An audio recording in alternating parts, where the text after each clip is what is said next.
Welcome to this new devlog for the game Baron of Blood. I would like to show you what's the current state of the game, what's new in the game, what's the current progress of the level and what will be next. I'm actually working on the second zone. It's the Great Swamp. There are new levels with new tiles and new enemies.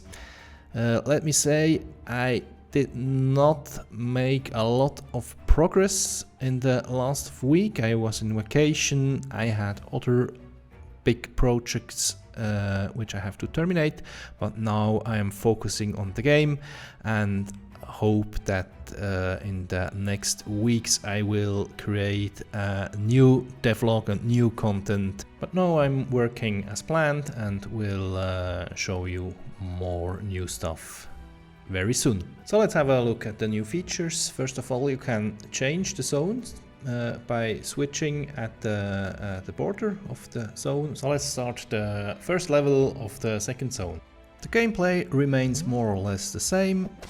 There is a new environment, there are new enemies, new tiles, and you have a new HP cap.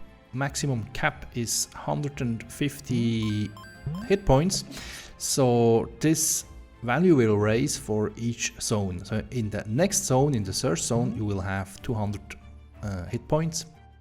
And of course the attack damage of the enemies is also higher than in the first zone, so you will have more HP and the enemies will be stronger.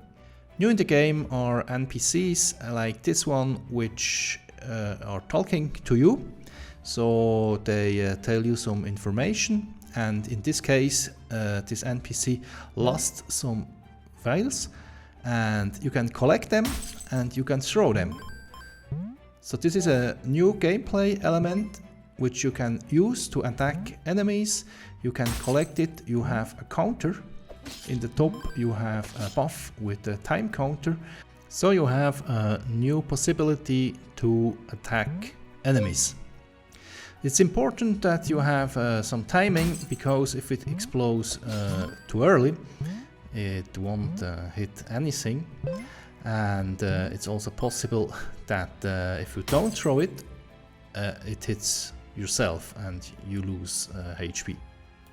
The NPC we just met is also available as a merchant in the game, so you don't just have to collect these explosive vials, you can also buy them to have in your inventory and use later in the game. Another new feature is to play in another environment like water. The second level is mainly a water level, and you can jump into water and normally you die. So how to survive in the water in the game is a new buff. This is this fish. The fish buff enables you that you can survive under the water. It has a timer. The timer at the moment is 3 minutes. So for 3 minutes you can play in the water.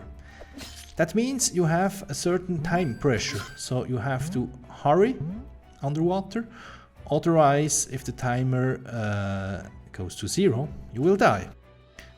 This is what we see here. The buff has only a few seconds left, and if the buff is terminated, the player dies. So what's next? For the next devlog, I will work on the levels.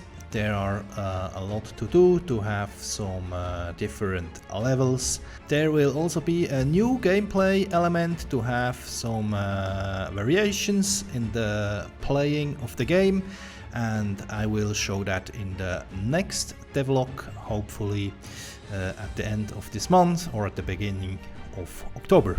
So have a nice day, thank you for watching, please subscribe and see you in the next video.